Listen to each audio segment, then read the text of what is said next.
Salut à tous, bienvenue, merci de rejoindre Africanité, le magazine Culture et Société de TV5 Monde.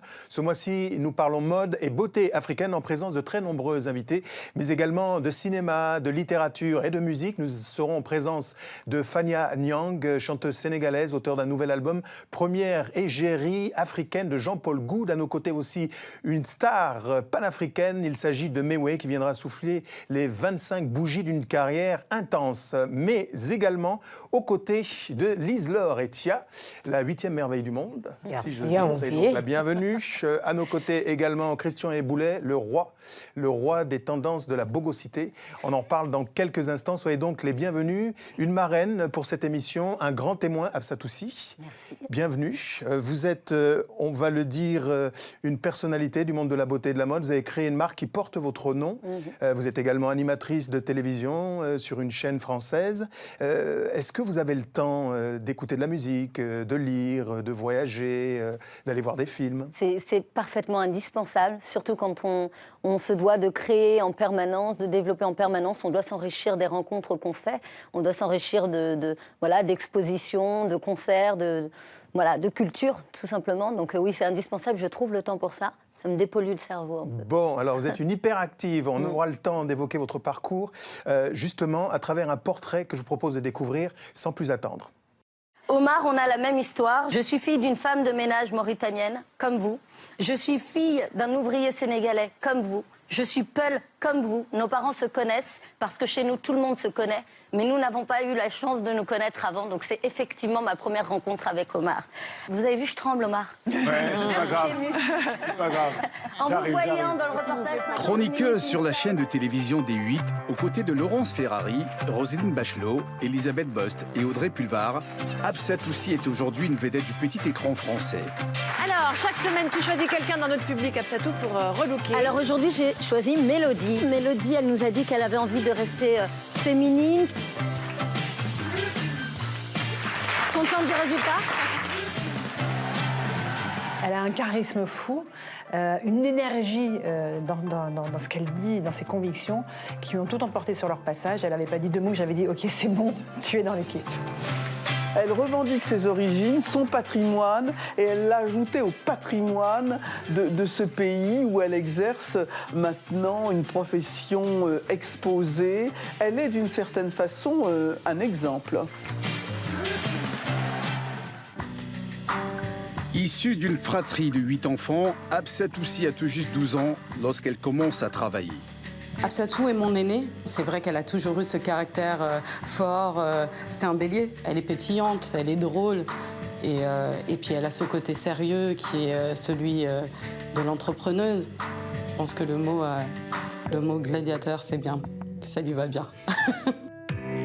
En 2005, alors qu'elle n'a que 24 ans, Absatoussi fait une entrée remarquée dans le monde de l'entrepreneuriat français. Cette année-là, elle lance les salons Ethnicia, un concept de beauté globale qui mêle coiffure, esthétique, maquillage, bien-être et conseil en images. Mais surtout, Ethnicia, rebaptisé depuis Absatoussi, se veut un concept ouvert à tous et pas seulement à une couleur de peau ou de cheveux. On n'arrivait pas à trouver un lieu haut de gamme où on pouvait se faire coiffer, se faire maquiller avec des produits adaptés à nos carnations et à nos cheveux. Moi, je suis rentrée au Sénégal en 2009. Une des raisons qui m'ont motivée à rentrer, c'est que le métier que je fais est carrément saturé en France. Elle a eu la force, elle, de rester et de se battre là où nous, on a préféré rentrer chez nous et choisir une voie, disons entre guillemets, beaucoup plus facile. Cette jeune femme, c'est comme un chat. Elle a déjà 10 millions de vies. Et c'est toujours, pour moi, c'est la représentation même des gens qui vont toujours tomber sur leurs pattes. Entrepreneur et chroniqueuse désormais très médiatisée, Absatoussi incarne le rêve français et suscite quelques attentes sur le continent africain. Hier, je suis allée sur ton site, je voulais acheter des chaussures et j'ai eu la grande déception de voir que vous ne dureriez pas en Afrique. Je pense que c'est pas normal. D'où te vient cette envie d'entreprendre tout le temps? Est-ce que tu pourrais me donner des cours? Africanité se part des plus belles étoffes. Nous parlons mode et beauté africaine ce mois-ci. Aux côtés d'Absatoussi, n'hésitez pas à réagir sur notre site tv5monde.com. Alors Absatoussi, est-ce que l'Afrique est la grande oubliée de votre marque ? Absolument pas. C'est juste une question qui me paraît tellement... même hallucinante, pardon, mais non, l'Afrique ne peut pas être l'oubliée de ma marque parce que c'est de là que vient l'inspiration même de ma marque. Moi, j'ai créé cette marque après avoir observé ma mère qui s'habillait avec son boubou, son formidable foulard, toujours apprêté, même pour aller faire ses courses au marché. Je la regardais en me disant j'ai envie de mettre la beauté sur un piédestal. Sauf que l'Afrique, je veux l'aborder avec respect. J'ai pas juste envie d'y aller parce qu'il y a de l'argent à faire, parce qu'il y a du business à faire. J'ai envie d'y aller en étant prête, en étant en mesure de leur offrir ce qu'elles attendent, parce qu'aujourd'hui, la clientèle africaine est exigeante et elle a raison de l'être parce que pendant trop longtemps, on a fait un peu tout et n'importe quoi là-bas. Et aujourd'hui, j'ai déjà énormément de clientes qui sont des femmes noires, qui l'affirment, qui l'assument. Et c'est une grosse partie de ma clientèle. Donc je ne les ai pas oubliées, elles sont ici. Mais avant d'arriver sur le continent africain, où je suis déjà d'ailleurs, puisque nos produits sont vendus au Gabon et en Côte d'Ivoire, je vais y arriver avec une structure et des moyens efficaces de faire en sorte que les femmes aient accès à mes produits. Hafsa Toussi, vous savez que Africanité, c'est le dernier plateau, le dernier salon mode tendance où l'on cause. Je vous présente votre voisine, Fania Nyang. Que je connais. Artiste, vous avez un point commun déjà, la Nangadev Connexion. Nangadev, bonjour, vous êtes Sénégal. Halpulaar en même temps. Exactement. Voilà, le réseau Halpulaar est très fort. On a vu tout à l'heure un extrait avec Omar Sy. Oui. Ça marche très très fort. Alors, Hafsatou, très jeune, vous avez souhaité devenir femme d'affaires. Alors, on se demande d'où vous vient cette énergie et qu'est-ce qui a provoqué le déclic? Je l'ai déjà expliqué vraiment, et les gens vont avoir l'impression que je me répète, mais je le répéterai autant que je le pourrais. Ça vient de mon père. Mon père, c'est mon héros. Mon père, c'est pour moi la forme même d'entrepreneuriat. C'est l'entrepreneur par excellence. C'est quelqu'un qui a quitté son village, Orcadière, au Sénégal, pour aller en France dans un environnement qu'il ne connaissait pas. Il ne connaissait ni la culture, ni la nourriture, ni les personnes qui y étaient. Il a pris ce risque, il a tout abandonné. Il est parti avec vraiment le schéma des sans-papiers que l'on connaît, en prenant des vrais risques. Pourquoi? Pour nous offrir un avenir meilleur. Quand mon père m'a raconté son histoire en 1996, que je suis retournée au Sénégal, je dis retournée, pourtant c'était la première fois que j'y allais, mais j'avais tellement l'impression de connaître mon pays, je parle ma langue à la maison, on vit vraiment avec notre culture, que j'ai juré ce jour-là de tout faire pour honorer le parcours de mon père. Et honorer le parcours de mon père, c'est aussi honorer celui de ma mère, qui, sans avoir fait de grandes études, est pour moi aussi une forme d'entrepreneuriat absolument formidable. Alors, vous avez honoré ce parcours, hein, celui de votre père. Vous avez créé une entreprise qui a connu des succès à ses débuts. Ensuite, quelques difficultés. Où en êtes-vous aujourd'hui ? Alors effectivement, j'ai connu des hauts, des bas. C'est la définition de l'entrepreneuriat. Si on pense qu'on va vivre que des belles choses, il ne faut pas y aller. Il faut surtout rien essayer, il faut rester à sa place. Là, on ne risque rien. Moi, j'ai décidé de risquer, j'ai décidé de faire des choix parfois culottés, de ne pas tout réussir. Et c'est quand on ne réussit pas qu'on apprend. C'est quand on tombe qu'on apprend. Et je pense que c'est la meilleure chose qui me soit arrivée, ce ne sont pas mes succès, ce sont mes défaites, ce sont mes échecs, parce qu'ils m'ont appris des choses qui aujourd'hui me permettent d'aller beaucoup plus vite. On a développé des salons. Je pense que je peux être fière d'avoir ouvert jusqu'à 17 salons, d'avoir créé plus de 300 emplois, d'en avoir 100 au moment où j'ai décidé d'arrêter, d'avoir quelque part montré aussi que les choses étaient possibles en partant de rien, mais avec la force de notre histoire et la détermination qu'on avait en faire des choses. Et puis, effectivement, à un moment, les salons s'arrêtent. C'est une décision que j'ai prise et aussi avec la situation telle qu'elle était, avec une envie aussi à un moment de prendre une décision et d'arrêter l'hémorragie. Ce que je sais, c'est qu'aujourd'hui, on a redémarré, on a reconstruit la marque pendant 1 an, on a démarré la commercialisation en pharmacie. Début septembre, on est déjà dans une centaine de pharmacies. On a une gamme capillaire qui connaît un succès extraordinaire. Dans les salons de coiffure avec lesquels on travaille, on nous dit on n'a jamais vendu autant de produits. Et c'est juste le fruit d'un travail acharné, de produits de qualité qui respectent le client derrière. Et ça, c'est le fruit de tous mes échecs qui m'ont permis de faire ça aujourd'hui. Gladiateur, hein, c'est ce qu'on disait tout à l'heure, et turbo-compresseur. Hein. Alors, toutes les deux, vous êtes des pionnières, chacune dans votre domaine. Vous avez tutoyé la cime des cieux. Fania, vous avez été l'une des premières égéries noires. Il y a eu Grace Jones.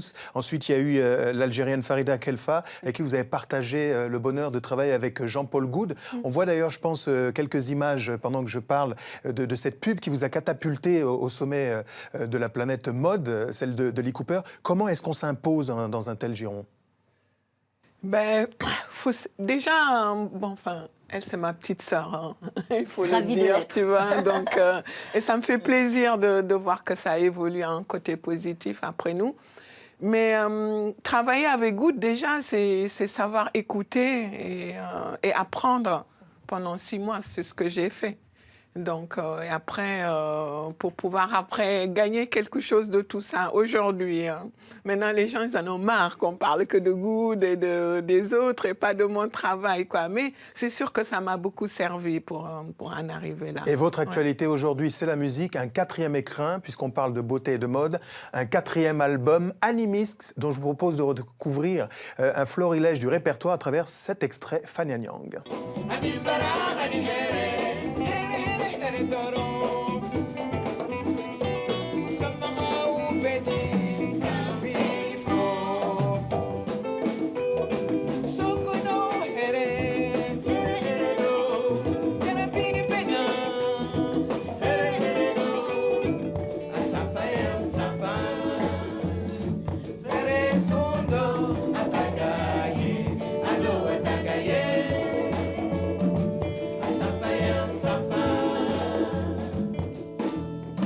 Fania Nyang, une pionnière de retour sur le devant de la scène musicale internationale à la faveur d'un nouvel album, le 4e. Fania, donc cet album, c'est la continuité, c'est une écriture différente par rapport à ce que vous aviez offert aux fans de la première heure? Oui, elle est différente parce qu'elle s'appelle déjà Animiste. Donc je reviens à les racines africaines, mais les racines du monde, parce que l'animisme, c'est la base de la religion que l'être humain y connaissait avant qu'on parle aujourd'hui d'islam, de juifs et de chrétiens. Avant, l'être humain, il était juste animiste, tu vois. Il prenait son petit bout de bois, il disait « Dieu, je t'aime, voilà, je te l'offre », tu vois. C'était le début de dire qu'il y a plus que ce qu'on était, quoi. Et moi, j'avais envie de repasser par ça parce que je pense que c'est ce qui apaise l'être humain. Alors, sur scène, on peut découvrir ce répertoire? Il y a des tournées, il y a des concerts Oui, prévus? on est en train de le préparer. On est en train de préparer une tournée qui va se mettre en route. Et là, vous avez vu le showcase, c'est ça qu'il faut rôder et partir en tournée. En tournée, vous viendrez. Mais j'aimerais bien partir en Afrique. Il faut demander à Absat aussi. Absat aussi. On va y aller ensemble. La lambada, ça vous parle? Parce qu'elle a connu la fièvre, l'effervescence d'un tube planétaire. Vous étiez de l'aventure. Oui, bien sûr. Et qu'est-ce qu'on a dansé là-dessus? Tout le monde me le dit. Il y a plein de gens qui se sont mariés sur la lambada aussi. Et des histoires d'amour. Ouais, et on a fait le tour du monde avec ça. Moi, j'ai gardé des bons souvenirs. Le chute du mur de Berlin, la sortie de Nelson Mandela, avec Minnie Mandela qui nous avait invités pour dire que l'Afrique du Sud sera aussi métissée que la lambada, parce qu'on était très, très métissés. Et il y a eu des belles choses aussi, un truc populaire où les gens y dansaient ensemble. C'était la première fois. Alors, Fania est très, très modeste parce que c'est quand même le nec plus ultra de la branchitude. C'est une des rares africaines qui était à la fois à Barbès, un quartier populaire de Paris, vrai, et sur la 5e avenue à New York, et qui représentait la tendance d'aujourd'hui dont on va reparler lorsqu'il s'agit de création de beauté et de mode. Merci d'être passée, Fania, de partager cette fièvre, cette ferveur. Une pionnière rencontre une incarnation de la nouvelle génération. C'est une vraie Halpoulard en plus. À très bientôt. Alors je vous propose à présent de revenir sur l'histoire de la mode africaine à travers la saga des pionniers et en particulier d'un Malien, Chris Seydou. Regardez. Chris Seydou Nourou, qui jusque-là était connu des seuls milieux de la couture, a conquis en l'espace d'un défilé la presse spécialisée. Sa griffe est à la fois typiquement africaine par le choix des formes et des accessoires, mais aussi très classique dans sa rigueur. Ce jeune couturier malien qui vient de présenter à Paris sa première grande collection. Je voudrais que ma mode soit portée par toutes les femmes, pas spécialement une africaine ou une européenne. Considéré aujourd'hui comme une référence absolue, Chris Seydou, décédé en 1994 à Bamako, fut sans conteste le premier à faire rentrer les étoffes du continent dans l'univers de la haute couture. Héritier spirituel de Chris Seydou, le célèbre styliste burkinabé Patéo continue de porter les valeurs de celui qu'il considère aujourd'hui comme son maître. C'est mon modèle. C'est lui qui a été le premier à valoriser la matière africaine pour en faire des vêtements modernes. Des matières parfois issues d'écorces battues comme chez les premiers peuples pygmées d'Afrique centrale, mais aussi des étoffes tissées dont des traces datant du XIe siècle ont été découvertes dans les falaises de Badiangara, dans l'actuel Mali. Spécialiste des textiles africains, Anne Groffier n'a de cesse de raconter l'histoire de ces étoffes. Ces étoffes, elles sont comme celles-ci, c'est des choses que l'on retrouve maintenant chez de nombreux peuples, notamment les Mossi du Burkina Faso. Autre étoffe que l'on trouve partout en Afrique, l'oax, un tissu d'origine indonésienne, arrivé sur le continent grâce aux colons hollandais et considéré par certains aujourd'hui comme l'un des symboles de la mode africaine. Quand les Hollandais l'ont amené dans des années, ils ont vu que par rapport au climat, il est difficile de le consommer en Europe. Donc la clientèle était beaucoup plus africaine, donc au sens ancien. Après les indépendances, certains pays producteurs de coton organisent leur propre filière textile. Cependant, elles ne résisteront pas à la crise économique des années 70 et 80, une catastrophe pour l'artisanat et la production d'étoffes africaines. Aujourd'hui, la plupart des tisserands travaillent avec du fil industriel. L'artisanat a besoin de l'industrie pour se développer, mais malheureusement, c'est du fil qui vient de Chine, mais qui est produit avec du coton africain. Malgré tout, les années 70 et 80 seront aussi marquées par l'émergence de top modèles comme Rebecca Ayoko ou Katou Chagnan et de créateurs africains de talent tels que Gilles Touré, Alfadi ou encore Patéo. Nous avons décidé de faire autrement la mode. Quand nous sommes arrivés, on a bouleversé. On a voulu utiliser tout ce que l'Afrique a comme matière inexploitée pour faire la mode moderne. Ça, c'est différent. Des matières inexploitées et insuffisamment valorisées par les élites africaines, à l'exception de quelques leaders charismatiques comme Kwame Nkrumah ou encore Nelson Mandela qui arborait fièrement des chemises Patéo. Ce jour-là, il m'a dit que l'Afrique de demain appartiendrait aux créateurs des richesses. Et je crois que c'est vrai. Le président Nkrumah, lui, il portait toujours le kenté. Et ce tissu est devenu vraiment un tissu emblématique des populations noires et du lien qui les lie au continent américain.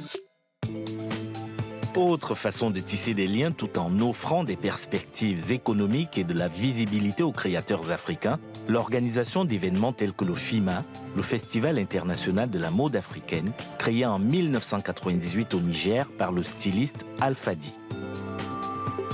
Ce n'est pas un festival panafricain dans le ghetto des Africains, mais un festival qui réunit le monde pour montrer la capacité et la volonté et la possibilité de la création des Africains. À la génération des pionniers succèdent des stylistes talentueux qui tous incarnent aujourd'hui des formes très variées d'élégance africaine. Élégance africaine très fortement représentée sur ce plateau. Vous regardez Africanité, le magazine Culture et Société de TV5 Monde. Nous parlons aujourd'hui mode et beauté africaine en compagnie de nouveaux invités. Nous accueillons la créatrice comorienne Sakina Msa. Soyez donc la bienvenue. Nous accueillons également la journaliste Renée-Claire Mendy, cofondatrice du blog, du webzine femmeplurielle.com. On a parlé des pionniers et notamment d'un type formidable originaire du Mali, Chris Seydou. Vous le connaissiez, Absatou ? J'avais entendu parler de son histoire parce qu'il est clairement ce type de créateur de mode qui n'est pas que créateur de mode mais entrepreneur. Il avait ouvert une première boutique en Afrique, il est arrivé en France, il a travaillé avec les plus grandes pointures. Donc je connaissais son histoire et ça fait du bien de revoir ces images. Alors Claire Renée Mendy, pourquoi est-ce que Chris Seydou est devenu une référence en matière de mode africaine, voire un mythe chez certains en Afrique aujourd'hui ? Je crois que Christ était ce qu'on appelle un visionnaire, c'est-à-dire qu'il a vu bien avant tout le monde que les étoffes africaines, la richesse du patrimoine culturel africain, c'était ce qu'il fallait mettre en avant. Il savait très bien qu'on ne pouvait pas juste reproduire des costumes, des pantalons, des habillements occidentaux sans y apporter notre touche africaine. Et ces touches africaines venaient forcément des étoffes traditionnelles qui sont le ndop, le rabat, le kouba et autres étoffes étoffe noble africaine. Et c'est le lui qui Bogolan, l'avait. dans lequel il a... J'allais venir au Bogolan, puisqu'en fait, il était d'origine malienne, donc le Bogolan était vraiment un textile qu'il connaissait, qui était à la base un textile royal, et qu'il avait l'art de magnifier avec des créations tout à fait marketables déjà pour son époque et tout à fait portables. Alors, Sakina Amsa, Chris Seydou avait été reconnu par le milieu de la haute couture à Paris. Quelle place aujourd'hui l'Afrique occupe dans la haute couture et le prêt-à-porter ? Alors, la haute couture, aujourd'hui, bon, vous savez que c'est une marque déposée, que ce sont les quelques marques qui sont composées de Dior, de Chanel, enfin, qui sont dans la fédération, dans la chambre syndicale, et qu'aujourd'hui, grâce à Didier Grimbach, on a des créateurs qui sont invités en tant que créateurs invités. Il y a une réglementation qui est très précise. Hein. Il faut avoir un mannequin taille 36, il faut avoir... Enfin bon, c'est très, très compliqué. Mais moi, je trouve que la mode africaine... moi, ce que j'ai vraiment envie aujourd'hui, c'est qu'elle dépasse un petit peu cette espèce d'être que l'inspiration. C'est-à-dire aujourd'hui, moi, j'ai vraiment besoin de voir un créateur africain, d'origine africaine, parce qu'on est dans cette espèce de monde pluriel, et qui présente un petit peu de modernité, de choses vraiment très contemporaines, dans ce sillage un peu comme pouvait faire un Yohji Yamamoto, un Kenzo, quand ils sont montés dans les années 80. Kenzo est arrivé par Marseille, en arrivant, et puis en ramenant de sa culture, mais en s'imposant dans un marché international. Et moi, je pense que la mode africaine inspire beaucoup. Hein. On connaît tous que Marc Jacob, par exemple, peut s'inspirer de l'Afrique. Un Saint-Laurent s'est inspiré de l'Afrique. Les Paco Rabanne, les Saint-Laurent des l'avaient Paco fait Rabanne, en amont. etc. Mais aujourd'hui, moi, je crois aujourd'hui, la véritable question qu'on est à poser, c'est aujourd'hui, nous, on s'inscrit, les créateurs africains. Moi, je suis africaine, mais je suis aussi, j'ai une double culture. Hein. Mais avec cette double culture, je m'inscris dans une mode qui est contemporaine et qui doit dépasser les frontières et qui irrade vraiment et profondément dans son cœur cette partie du monde. Mais alors, Renée, Claire, Mendy, vous êtes l'une des plus grandes spécialistes qui avait trituré toutes les étoffes, le Ndop, le Bogolan, etc. Vous êtes partie partout. On voit bien qu'il y a une foison de créativité africaine, des savoir-faire parfois, plusieurs fois séculaires, qui ne profitent pas à l'industrie. Pourquoi ? Comment est-ce que vous l'expliquez ? Il y a différentes raisons à cela, mais je crois que l'une des raisons principales est le manque de volonté politique. L'une des intervenantes disait tout à l'heure, l'une des spécialistes du textile, que, par exemple, le paradoxe malien. On a du coton qui vient du Mali, qui part après en Chine pour revenir aux Maliens, souvent de moins bonne qualité. Justement parce qu'il n'y a pas d'industrie de textile. Donc c'est justement parce qu'il n'y a pas de volonté politique pour créer les conditions nécessaires. Responsabilité des élites. Absolument. Est-ce que, comme moi, vous saluez cette initiative dans certains pays africains où le vendredi, on peut s'habiller avec des tenues traditionnelles africaines sans être stigmatisé? Absolument. Sur nous, à Lomé, par exemple. Par exemple, absolument, parce que déjà, c'est un marqueur fort et c'est un appel pour dire que nous avons des créateurs innovants, modernes, contemporains, qu'il faut mettre en avant. C'est à nous d'abord de porter nos créateurs et nos textiles avant de vouloir être international et les exporter, par exemple. Alors, Sakina Amsa, vous parliez tout à l'heure de tous ces grands créateurs depuis Yves Saint-Laurent qui se sont inspirés de l'Afrique. Quelle est la part dans vos créations de l'Afrique, justement ? Alors moi, la part de l'Afrique, moi je dirais qu'elle est beaucoup d'abord en moi. Je trouve que l'humain est très important aujourd'hui. Hein. Le chef d'entreprise, celui qui décide d'incarner une maison, d'incarner une marque, c'est elle qui porte tout ça. Donc moi, je suis née j'ai deux cultures que j'incarne en moi. Après, moi, ce que je dis aujourd'hui, c'est que je fais un produit dont j'ai envie qu'il traverse les frontières, parce qu'à un moment donné, il faut participer à une économie et à un bouleversement du monde, et que je trouve que c'est faire un faux procès, parce que moi, souvent, quand je voyageais en Afrique, je trouvais ça dommage qu'on en oublie, en fait, qu'on se dise, voilà... Il y a presque comme si on était vraiment mal à l'aise, qu'il fallait absolument avoir ce côté Afrique. Je crois que l'Africain, c'est quelqu'un d'intelligent, de libre, de moderne, et qui est contemporain, qui a une réflexion contemporaine, et qui est capable de traverser les frontières. Vous voulez dire qu'il n'y a pas de complexe à produire africain pour les Chinois, c'est ça la mondialisation? Moi, je dirais qu'il n'y a pas de complexe à essayer d'être dans un truc très traditionnaliste, etc. Je pense aujourd'hui que quand un Kenzo ou un Yamamoto monte à Paris, il arrive avec son côté japonais, mais en même temps, il s'inscrit dans un calendrier international, ce qui permet de créer une économie. Je trouve qu'aujourd'hui, il faut donner de la force à l'Afrique, qu'on a une chance, c'est de pouvoir, par exemple, créer des boulots en termes de production en Afrique, et pourquoi pas venir dans les salons, dans les pays du Nord, pour vendre la production. Et là, comme ça, on fait marcher une économie. La mode et la responsabilité. Absolument, c'est une véritable économie de développement. Mais la responsabilité des créateurs, elle est de ne pas être que dans le show-off, mais d'être dans un truc de produit, de production et de formation et de travail et de donner du travail sur le territoire. Ce discours vous parle, Absatou? Totalement. Quand on voit, par exemple, nous, dans notre industrie, en tout cas cosmétique, le nombre d'ingrédients qui viennent d'Afrique, à l'état brut, qui partent ailleurs, qui sont transformés, qui reviennent et qui sont vendus 2 fois plus cher sur le continent africain, c'est révoltant. Donc là, je pense que de toute façon, les choses sont en train de bouger. On en parle en permanence. On a parlé de la Chine d'Afrique. Aujourd'hui, c'est le tour de l'Afrique. Et c'est en Afrique qu'il va y avoir une croissance et qu'il y a aujourd'hui une croissance comme celle que l'on connaît. Donc il n'y a pas d'autre choix que d'installer des outils de production locaux qui vont faire travailler la main-d'œuvre locale. Parce qu'on parle du cas de la Chine. La Chine, elle part de Chine, elle vient chez nous en Afrique, elle ne crée pas vraiment d'emplois, elle fabrique ses produits là-bas, elle les vend chez nous et elle rapatrie son argent en Chine. Donc ça ne crée rien en réalité pour l'Afrique. Alors absolument, il y a un autre phénomène qui n'est pas tout à fait le même, mais c'est ce qu'on a appelé la vague ethnique, Claire-Renée Mendy. La dernière collection Givenchy, par exemple, c'est encore inspiré du Bogolan. Selon vous, cette vague ethnique, c'est quoi et quel est son avenir? Est-ce qu'on va continuer comme ça de piller un petit peu l'Afrique? Alors, ça dépend. Certains appellent ça un pillage, d'autres disent que c'est une espèce de reconnaissance aussi de ce patrimoine culturel riche africain. Moi, ça ne me dérange pas qu'un Kenzo ait fait une collection dans les années 80 autour des signes et des symboles du Bogolan, si tant est qu'ils le disent. Ce qui me gêne, c'est d'assister à des défilés et qu'il y ait du rabal fait par des Sénégalais, il y ait du textile fait par des personnes de Madagascar avec le jeune créateur Eric Resina et qu'on ne le dise pas. D'où l'idée de pillage. Voilà. Mais le métissage, on n'a pas le choix. Le métissage, on est dans cette voie-là et c'est justement parce qu'on arrive à se métisser les uns et les autres qu'on avancera. Mais il faut reconnaître d'où viennent les talents, c'est tout. Et c'est ce que vous incarnez, un grand talent et puis une manière de créer transversale. Vous vous adressez à tous les publics. Moi, je m'adresse à tous les publics. Moi, voilà, ce qui m'intéresse, c'est de créer une mode contemporaine, donc moderne, et qui puisse vraiment toucher le plus de femmes possible. Et surtout, moi, ce qui m'intéresse aussi aujourd'hui, c'est un peu ce dont on discutait hors plateau avec Absatou, c'est de réfléchir à comment on produit, de quelle manière on produit, comment on crée de la valeur, comment on crée de l'emploi sur un territoire donné. Moi, j'ai monté une entreprise parce que je crois qu'aujourd'hui, il faut être innovant et il faut réfléchir à comment on peut transformer le monde et aider aussi des personnes qui sont dans une vraie difficulté. Moi, je me rappelle à une époque, j'étais partie, j'avais l'envie de monter une entreprise d'insertion à Madagascar, mais je me suis dit non, il y a beaucoup de pauvreté aussi en bas de chez nous. Il y a beaucoup de pauvreté. Moi, j'ai évolué beaucoup en Seine-Saint-Denis. Là, je suis à Barbès. Et il faut construire aussi pour soutenir aussi ces personnes-là. Et l'entreprise, elle fait aussi ça.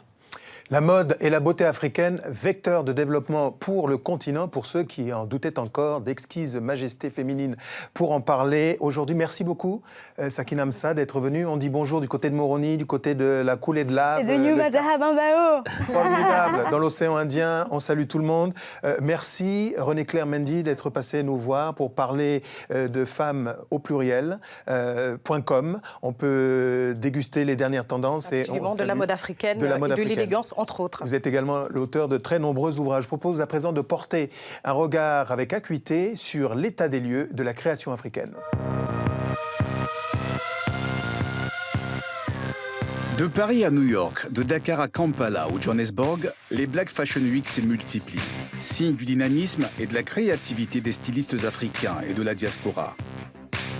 Sur le continent, comme dans les grandes capitales occidentales, pas une semaine sans un événement lié à la mode africaine. Adama Paris vous présente Dakar Fashion Week. La Fashion Week, c'est Fashion Week tout simplement. On est mondial, on est international, on n'est pas uniquement black. On est black, on est rouge, on est jaune.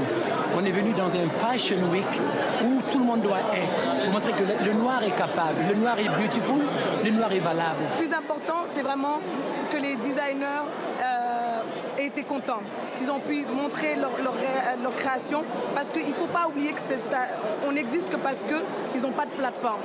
Beaucoup s'interrogent cependant sur la pertinence des Fashion Week consacrées à la création africaine.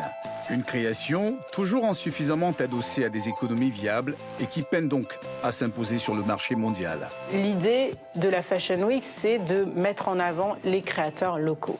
Je pense qu'un créateur, ce qu'il souhaite, c'est vendre sa mode, c'est de vivre de son travail, comme chaque créateur. est-ce qu'aujourd'hui, il y a véritablement des retombées économiques derrière ces événements? La finalité, c'est quoi? Il faudrait que ça serve de tremplin pour certaines personnes, pour demain pouvoir fabriquer et vendre. Il ne faut pas que ça s'arrête là et dire on a fait un événement, on a fait un spectacle. Ce n'est pas un spectacle qu'on recherche dans ce qu'on fait. On ne pourra avoir qu'une reconnaissance que si on représente quelque chose économiquement. Si on ne représente rien économiquement, on n'est rien. Pour pouvoir vendre, il faut fabriquer. Pour fabriquer, il faut des structures. Des structures qui disent des usines de fabrication, des confections. Donc pour fabriquer à la chaîne et faire du volume. Or, aujourd'hui, dans nos pays, ça n'existe pas. Paradoxalement, plus l'Afrique produit du coton, plus son industrie textile est inexistante. L'artisanat lié aux activités textiles reste pourtant un secteur dynamique dans de nombreux pays. Aujourd'hui, on a toujours un artisanat qui est dynamique, de tisserands, de teinturiers, mais qui dépend totalement des importations de l'étranger et notamment principalement d'Asie. En tout cas, le Sénégal, c'est un pays qui n'a pas d'or, qui n'a pas de diamant, qui n'a rien. Ce qu'il a, c'est l'artisanat et la créativité. Ils sont nigérians, sud-africains ou encore kenyans et ont réussi à conquérir le marché américain en signant des collections plébiscitées par des célébrités telles que Solange Knowles, Beyoncé ou Michelle Obama.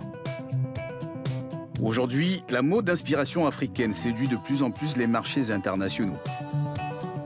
L'ensemble de ces créateurs revendique cependant le métissage des matières et des cultures. Je suis un créateur africain. Je m'inspire de matières venant de partout. Ça peut être une matière venant d'Afrique, venant d'ici, venant de partout. Comme je le dis, de partout. Je ne fais pas que de la mode pour les Africains. Je travaille avec les artisans au Cameroun et ensuite quand je vais au Burkina Faso, avec le Faso d'Anfani, ensuite je vais au Sénégal, il y a les tisserands Mandjak qui font de très belles pièces. Vous allez en Côte d'Ivoire, on sillonne. L'Afrique est riche dans ces tissus. L'Afrique est vraiment riche.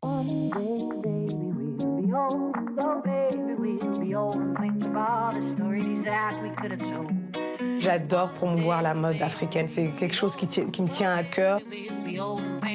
C'est une rêve de petite fille qui se réalise. L'Afrique à la mode à New York, ils aiment voir les designers, les créateurs qui viennent d'Afrique. C'est nouveau, c'est exotique.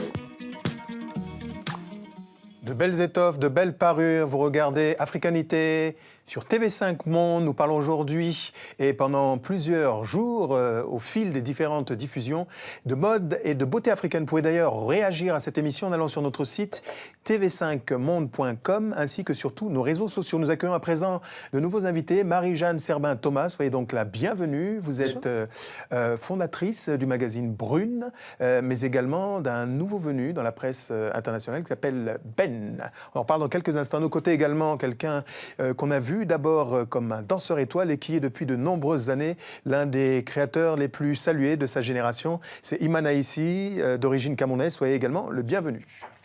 Alors, à Maubeuge, on vient de le voir, l'impact des Fashion Week est mitigé. Alors, qu'est-ce qui, Marie-Jeanne, manque fondamentalement dans cette mode africaine pour qu'elle soit rentable ? Il y a deux choses à mon avis, c'est le manque de formation des stylistes, des créateurs, qui souvent, et heureusement peut-être, sont des gens qui ont des coups de cœur, qu'ils se lancent dans un métier mais sans en connaître l'alpha et l'oméga. C'est-à-dire qu'ils travaillent avec des gens qui sont aussi peu formés qu'eux.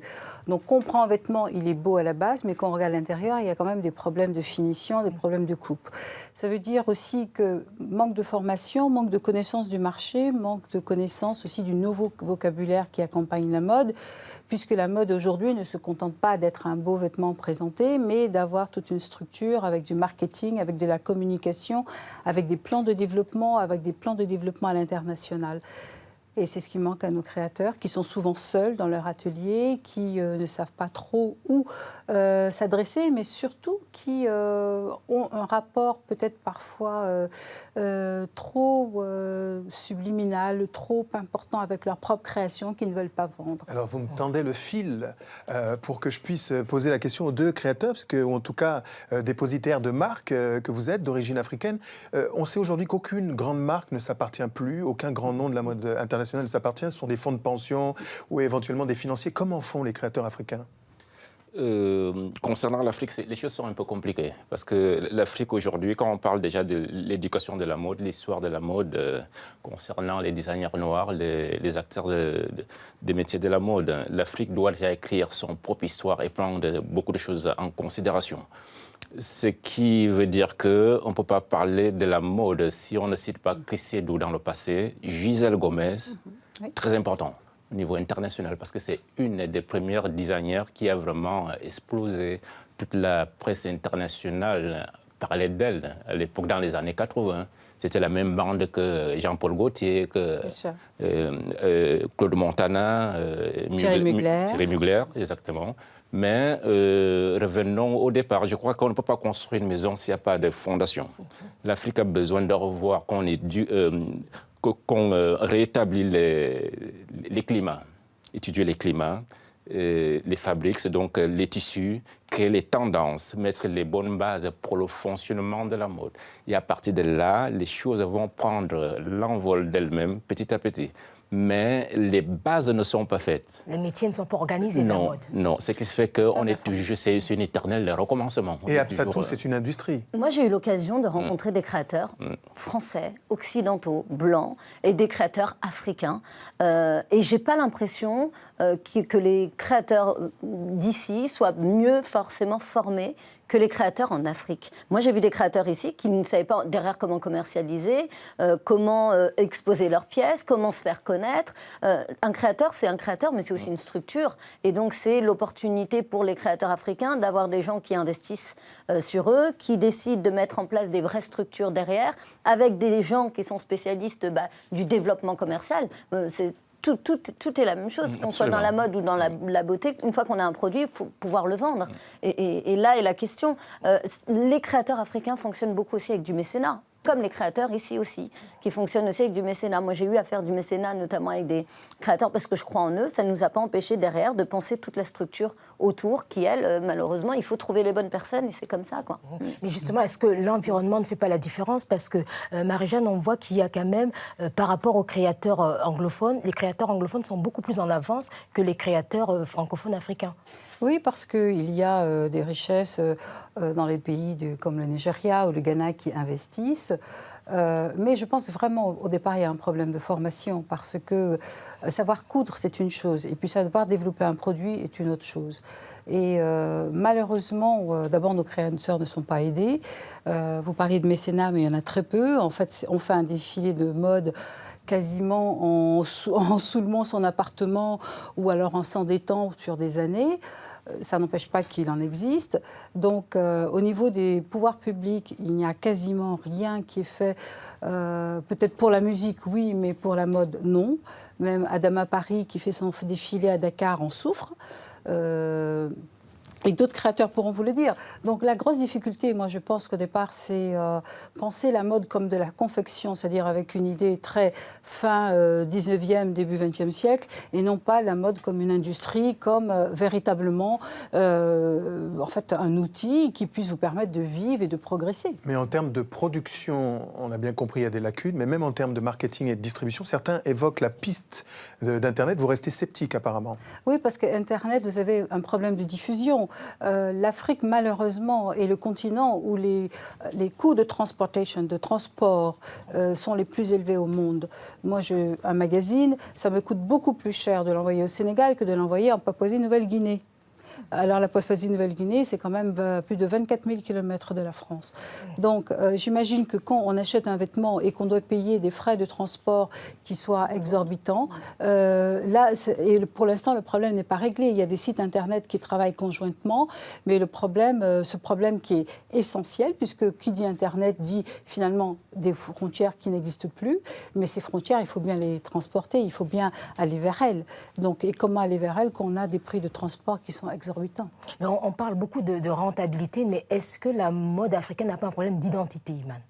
Je dirais oui, parce que quand on regarde la manière que les choses fonctionnent, il y a le manque de prise au sérieux de certaines choses.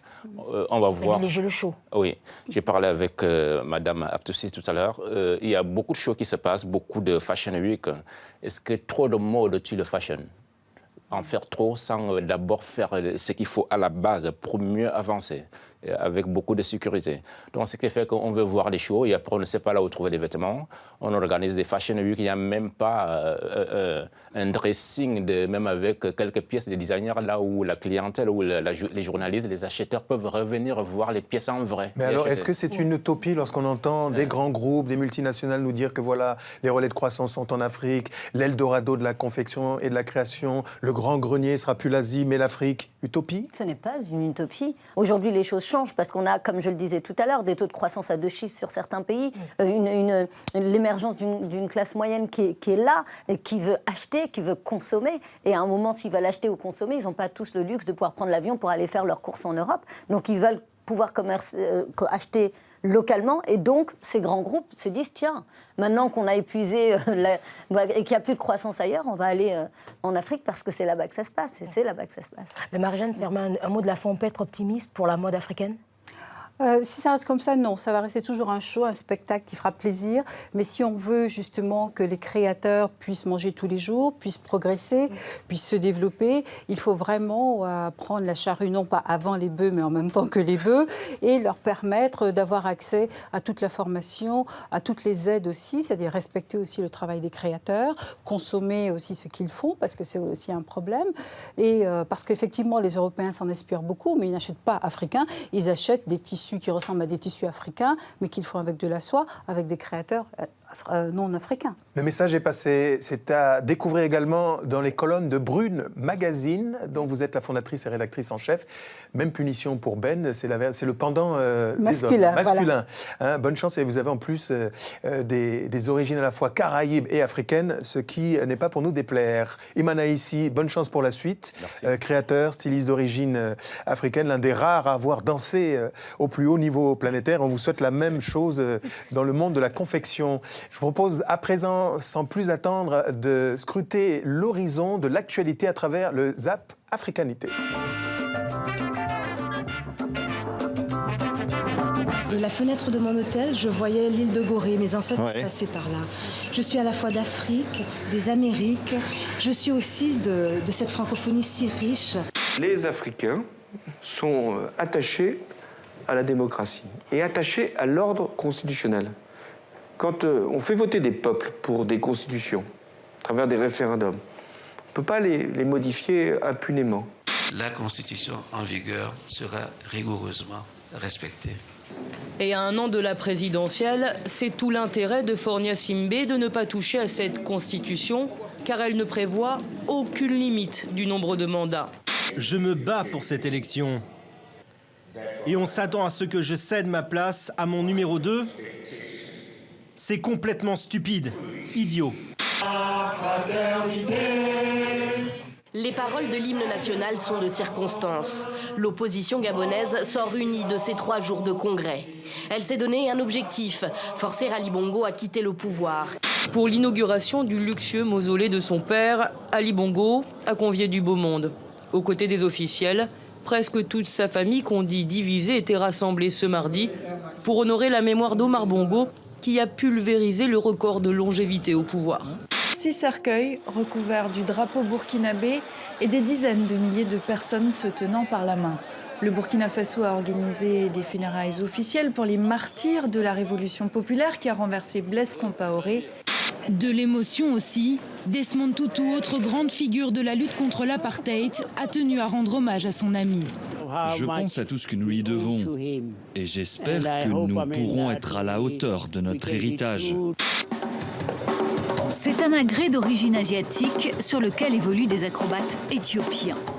Bienvenue dans l'univers foisonnant du Cirque Africa 2, le nouveau spectacle du Cirque Phoenix.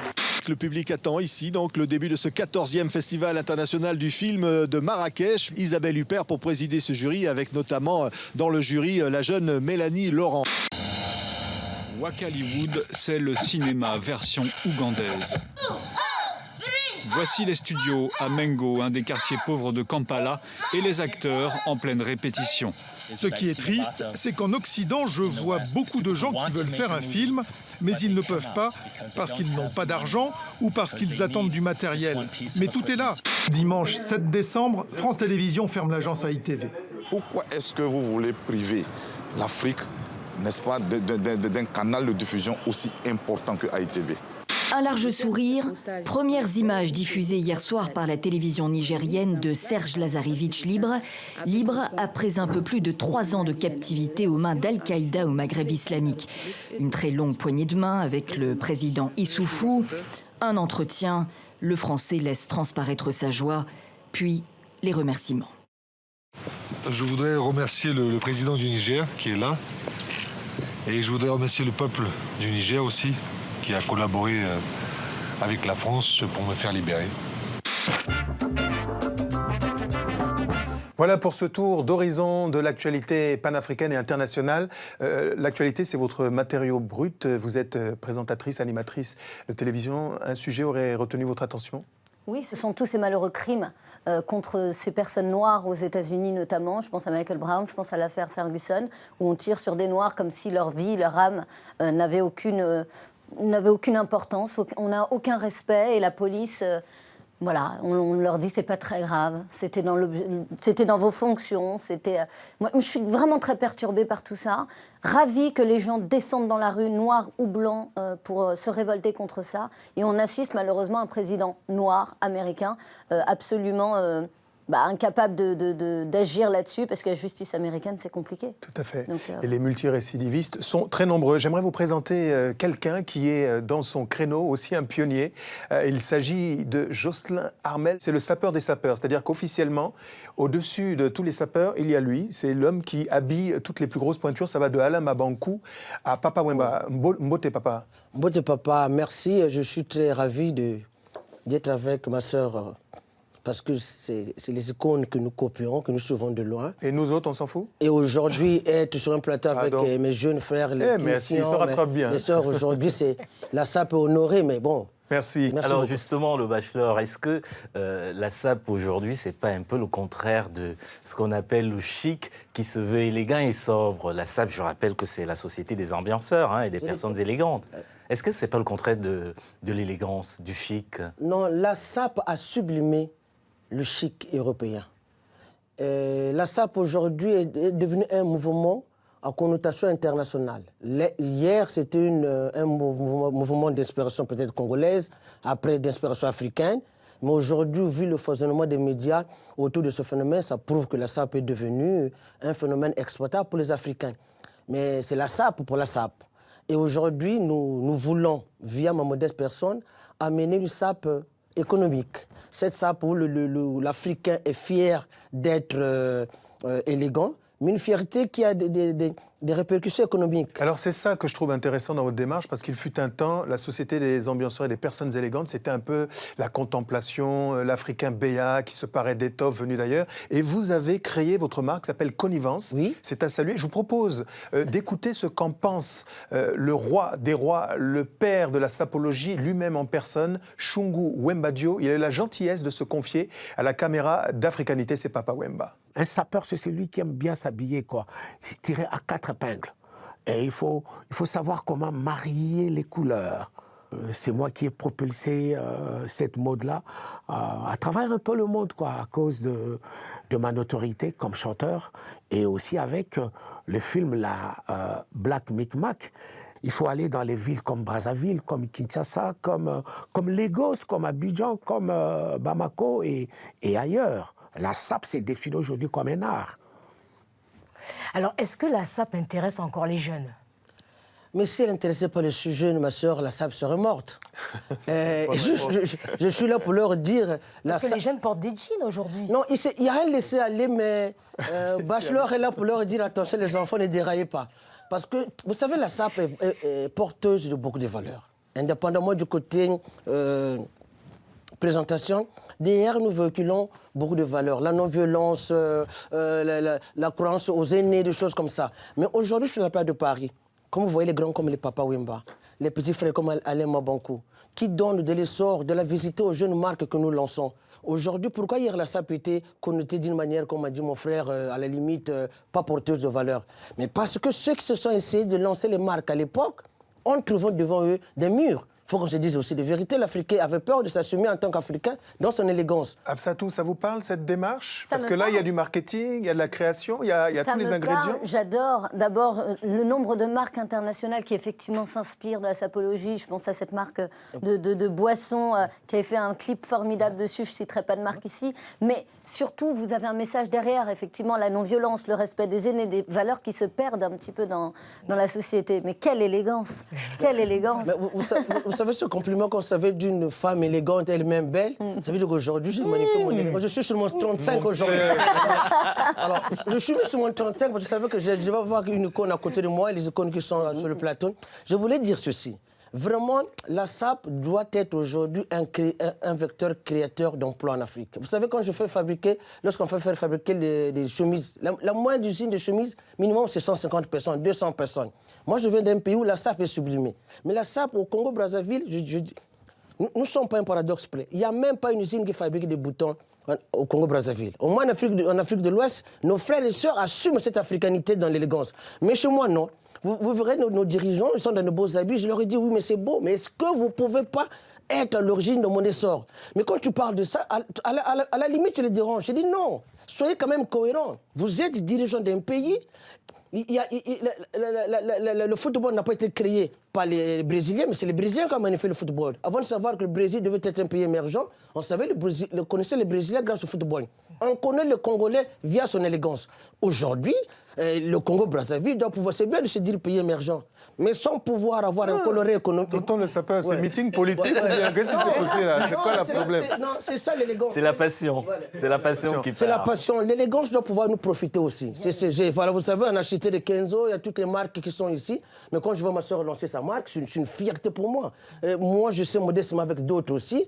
Aujourd'hui, la SAP doit pouvoir. Heureusement que certains Africains commencent à reconnaître cette intelligence que nous avons aussi, dont sont porteurs. Alors nous sommes très fiers que vous donniez résonance à quelques personnalités dans l'élite africaine qui n'hésitent pas à promouvoir justement à travers le port de tenues traditionnelles africaines ou tout simplement Made in Africa. C'était le cas de Thomas Sankara, mais Jerry Rawlings, d'autres chefs d'État qui véhiculent ce message. Cher Bachelor, on va continuer à faire notre cinéma. On évoque tout à l'heure un film avec vous, Liselor. Il s'agit d'un film malgache, le tout premier long métrage de Lova Nantenine, qui met en lumière la grande créativité de ce pays.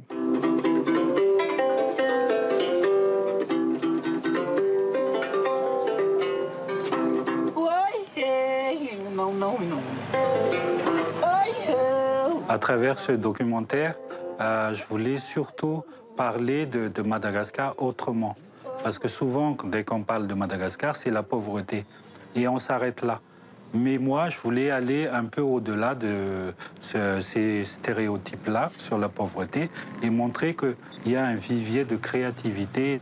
Les gens ne veulent pas dépenser de l'argent. Ils réparent tout, ils recyclent tout. Et les produits ont une deuxième vie comme ça.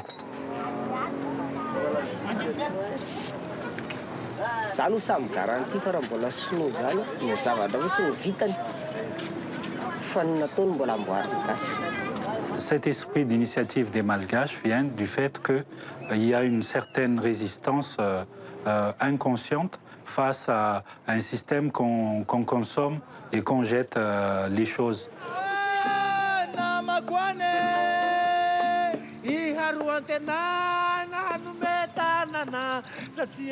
La fraternité est un élément important de la culture malgache qui fait qu'on arrive à affronter des difficultés qu'on n'aurait jamais imaginé pouvoir affronter.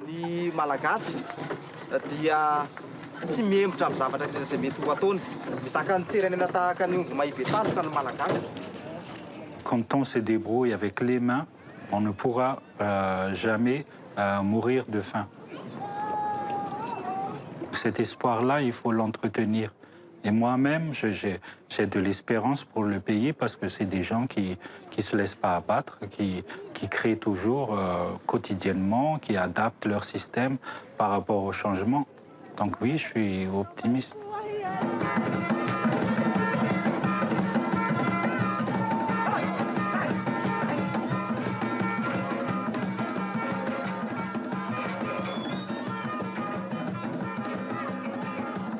Adgas, premier long métrage, Lova 99, à découvrir rapidement si ça n'est déjà fait, un film documentaire dont on reparle dans quelques instants. Mais je voulais, Absatoussi, vous présenter une autre personnalité. Difficile de parler mode et beauté sans accueillir un top modèle sur ce plateau, Freddy Angel. Bonjour. Soyez donc la bienvenue. On va parler avec vous dans quelques instants des différentes tendances. Revenons donc à ce documentaire, Adgas, qui d'ailleurs, me semble-t-il, a été récemment primé au Festival du film d'Afrique de l'île de la Réunion. Un autre prix au cœur du Festival Lumière d'Afrique à Besançon. Ouais, c'est un film qui est vraiment hallucinant parce qu'on voit comment les Malgaches vivent en fait de la collecte et de la valorisation des déchets en recyclant des objets qui leur servent au quotidien. C'est-à-dire à partir de caoutchouc, on fabrique des chaussures, à partir de boîtes de conserve, on fabrique des lampes à pétrole, à partir des os de zébu, on fabrique des médicaments. Des os de zébu. D'accord. Voilà, des os de zébu. Attention à la contre-pétrie. Voilà, on fabrique des médicaments. Donc j'espère que vraiment le public français ira voir ce film qui sort en 2015. Alors justement, je voulais vous demander, Absatoussi, si le système D, ça vous parle. Oh, et comment? C'est sûr que quand on n'a pas les choses à disposition, en tout cas les choses qu'on aimerait avoir, il faut se débrouiller. Et c'est ça le système D. Moi, quand j'ai démarré mon entreprise, la société ne m'offrait pas toutes les clés et toutes les solutions pour monter ma société aussi aisément que je l'aurais voulu, et tant mieux d'ailleurs. Et finalement, on se débrouille, système D, on s'arrange, les travaux sont faits par les frères et sœurs, etc. Donc oui, système D, ça me parle. Et quand je vais à Dakar, ça me parle encore plus, parce que c'est quand même, ils sont champions en la matière, je crois. Alors, est-ce que c'est la galère, Freddy, d'être mannequin aujourd'hui? Alors, mannequin noir au cœur de l'Europe. Donc, je suis mannequin en agence, donc j'avoue être une privilégiée parce que je travaille. Je défile, je fais des campagnes publicitaires et il m'arrive de travailler également en freelance quand l'agence ne m'appelle pas assez ou il n'y a pas assez de propositions. Il faut avouer que c'est vraiment la galère. Oui, la majorité des mannequins noirs ne trouvent pas de travail. Ils sont obligés d'aller à l'étranger, en Italie, en Angleterre, aux États-Unis, pour trouver des contrats. Et en Afrique, Freddy, c'est plus compliqué. C'est encore pire. Vous savez, il n'y a pas de grande agence de type élite. Ça s'arracher les cheveux, c'est ce que je voulais dire. C'est très dur, bien sûr. Il n'y a pas de grands défilés rémunérés, donc seulement des petits créateurs qui vont faire des petits défilés, mais voilà, pas toujours payants pour les fils. Et le problème aussi, c'est qu'elles n'ont pas le choix d'avoir une activité annexe. Donc travailler ou encore retourner à l'école. Ça veut dire quoi? Que les premières récriminations des pionnières, les Katusha, peu de booking pour les jeunes femmes noires dans les magazines à cause des bookers, à cause des magazines, c'est encore d'actualité? C'est d'actualité, oui. Si vous voyez bien, je pense que tout commence par les agences. Les agences ne recrutent pas assez. Il y a moins de 2% de filles noires dans les agences à Paris. Les magazines ainsi que les créateurs ne veulent pas tout simplement travailler avec les filles noires et ne les sollicitent pas. Ça a toujours été un problème et là, la mode est pour moi un milieu vraiment raciste à ce niveau-là. On peut dire ce qu'on veut. Moi, j'ai entendu des commentaires au moment des castings. Je ne veux pas de femmes noires, je ne veux pas travailler avec des femmes noires, je les veux blanches, je les veux très maigres, je les veux très grandes. Nous, quand on a fait notre premier défilé, on a décidé de prendre des femmes très différentes. C'est ce que je vous ai expliqué tout à l'heure. Mais les femmes mannequins noirs, moi, j'en croise plein qui sont sublimes, qui ne trouvent pas de travail. C'est un vrai problème. Oui. Sublime comme Freddy. Malgré toutes ces difficultés, la mode, ça intéresse beaucoup, y compris en Afrique. Et il y a des blogs qui explosent actuellement. Heureusement d'ailleurs, il y a énormément de blogs, de tutoriels beauté et qui donnent aussi des conseils make-up et coiffure. Je suis fan de Fatou Ndiaye, du blog Black Beauty Bag. Sénégalaise d'origine. Et qui bouge bien. Énormément. Je suis partie à New York, on m'a parlé de cette jeune fille. Tu connais pas la jeune fille afro Fatou Ndiaye? Si, je la connais, mais j'étais même fière de le dire parce qu'elle est excellente. Et la marque Koukaï, la même reprise pour être égérie. Ouais. Voilà, toujours les grandes marques qui empruntent. Mais alors, on voit que le wax explose, mais le wax n'est pas une invention africaine. C'est encore une ironie. C'est vrai. C'est hollandais. Il faut se le réapproprier, vous pensez quoi? C'est pas africain, mais c'est quand même, ça a marqué la culture africaine quand même. Moi, on a vu nos parents porter du wax. Pour nous, c'est quelque chose dont on est fier. Alors que ça vienne d'ailleurs, peu importe, c'est ce qu'on en a fait. Et c'est l'Afrique qui a transformé la façon de porter ce tissu absolument, de façon absolument incroyable. Et les stylistes africains ont complètement modernisé le wax. Vous voyez, la tenue. C'est très moderne, très sophistiqué et ça plaît à tout le monde. On en voit partout. Bien. C'est gentil. Et la créatrice, comment elle s'appelle? Mansaya. On la salue. Merci beaucoup d'être passé pour amener un petit peu de pétillance sur ce plateau qui n'était pas terne, c'est pas ce que je voulais dire, mais qui donne encore plus d'éclat. Justement, vous parliez du wax. On a vu que ça transfuse dans la culture pop américaine. Il y a eu les Erykah Badu, mais ça va même vers des personnalités auxquelles on ne s'attendait pas pour se réapproprier l'inspiration africaine. C'est le cas de Solange Knowles, la sœur de Beyoncé. Regardez.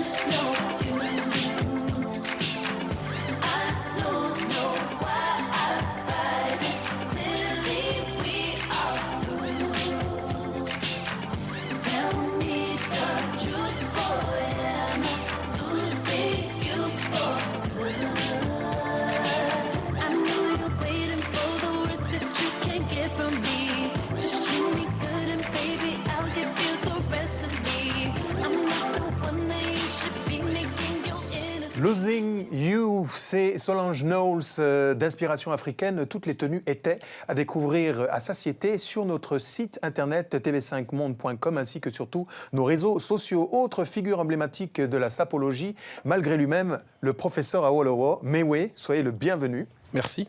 Absatoussi, ça vous parle? Mais vous avez oublié les mouchoirs. Qu'est-ce qui se passe? Ah mais non, on n'a pas oublié on n'a pas oublié les mouchoirs. Voilà, les mouchoirs, les mouchoirs. J'étais tombée surtout sur des clips avec des danses endiablées. Je me suis dit, il faut que j'apprenne à danser comme ça. On va en parler tout à l'heure. Alors, 25 ans de carrière, ça se fête. Il y a beaucoup de choses dont on va parler tout au long de cette émission. Alors, mais oui, quel est votre rapport avec la mode? Mais la mode, pour moi, c'est une manière de se comporter, je pense. C'est une manière de vivre dans un pays, à une époque, et pourquoi pas sur une autre planète. Mais à une période, ça part de tendance à tendance. Aujourd'hui, c'est ça. Demain, ça peut être autre chose. Ouais, il est très modeste, mais c'est l'un des rares artistes africains qui est toujours impeccable, nippé comme un milord, sur scène avec des chorégraphies réglées au centimètre carré.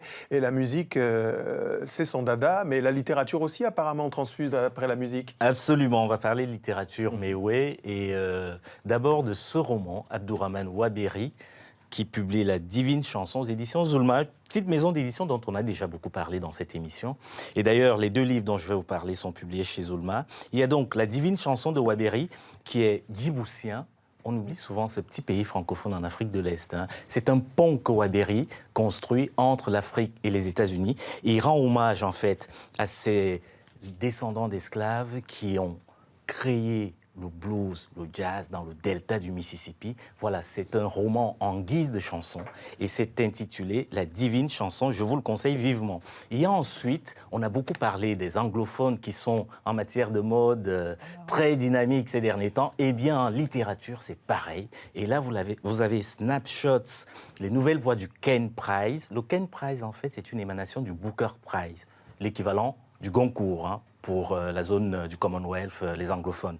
Voilà, et le Ken Prize a été créé pour mettre en avant la littérature subsaharienne, la littérature africaine. Et là, dans ce livre, vous avez la nouvelle génération, dont No Violet Bulawayo, qui est zimbabwéenne, est un peu, l'égérie, la grande vedette. Je vous conseille ces deux livres, parus tous chez Zulma. Et puis, pour finir sur la mode, qui a été le fil conducteur de cette émission, je voudrais citer René Claire Mendy, qui a écrit Élégances africaines, très très beau livre dont nous nous sommes inspirés. Ensuite, Anne Groffier, spécialiste des textiles, qui publie d'abord Couleur de vie, vie en couleur, qui est avec Françoise Vergès, que nous connaissons bien ici dans cette émission. Et puis elle publie également Afrique des textiles chez Edisud, un livre qui permet de tout savoir sur les textiles africains dont on a beaucoup parlé, du Bogolan au Kente, en passant par le Ndop, qui vient du Cameroun et qui habille Lise-Laure aujourd'hui. Voilà. Il a oublié le pays Akan. Ah oui, non, pas du tout. Il n'a pas oublié. Il a parlé du Kente. Ah ouais. Le Kente est Akan. Ah oui, Kwame Nkrumah. Kwame Nkrumah. Justement, Mewe célèbre 25 ans de carrière. Pour ceux qui auraient oublié, petit répertoire, par clip interposé, le retour d'Awolowo sur TV5 Monde. L'air d'Attila.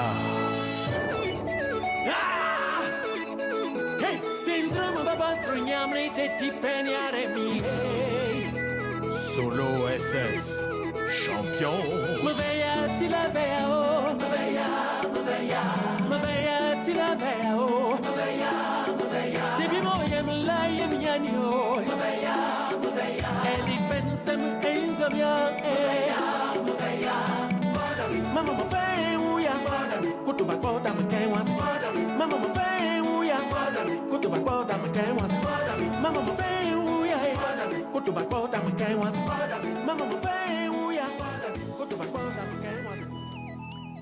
Mais oui, 25 ans de carrière, ça se fête. Il y a une vaste tournée, le Ghana et la Côte d'Ivoire. Oui, le Ghana, le Ghana parce que mes origines. Et je commence par le Ghana et après on arrive en Côte d'Ivoire à partir du 26. Le 26 décembre, 27. On est à Abidjan. Le 27 aussi, le 31 décembre et le 3 janvier en Côte d'Ivoire. Et après, on va sillonner en nous conformant quand même à l'actualité sportive parce qu'il y a la CAN qui débute après. Cameroun-Côte d'Ivoire, attention. Vous encore dans notre poule. Oui, on vous a et fait vous quoi aussi. Hein? On vous a fait quoi? Pas de bagarre, calmez vos corps, calmez vos corps, calmez vos corps. Non, on s'aime en réalité. On a donné une épouse à Étofis. Non, pas de polémique, laissez Drogba. Drogba n'a pas épousé une Camerounaise? Non. Ah bon? Une Malienne. C'est ça l'intégration africaine. Merci en tout cas pour cette annonce. Donc pour ceux qui sont en Côte d'Ivoire, tant mieux. Et les autres attendent, il y aura d'autres dates courant 2015? Ah oui, absolument, absolument. Mon souhait, c'est de sillonner pratiquement tous les pays qui m'ont servi, qui m'ont accompagné dans ma carrière, qui m'ont aidé. Et je pense au Sénégal, je pense au Mali, je pense à autant de pays qui m'ont suivi dans ma carrière. Et après, revenir sur l'Occident. C'est l'inventeur d'un genre. Il y a Bob Marley qui a inventé le reggae, il y a d'autres qui ont inventé un style. Et lui a inventé le zoblazo. Ça fait partie des musiques qui vous ont bercé.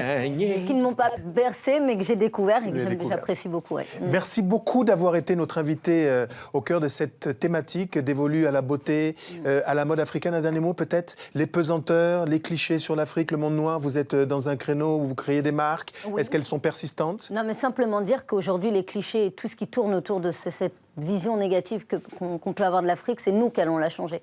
Ce sont les gens africains, fiers d'être africains, qui, en Afrique et partout ailleurs dans le monde, font et agissent pour que les choses changent. Et pas qu'elles changent seulement, qu'elles se transforment. Merci à tous d'avoir participé à cette émission consacrée au thème de la mode et de la beauté africaine. On finit en musique avec un extrait du répertoire du professeur Awolowo. Rendez-vous au mois prochain. Salut! Oui, cette chanson pour afficher mon africanité. Une africanité positive. 80% d'Afrique et 20% d'occidental. Ma chaussure.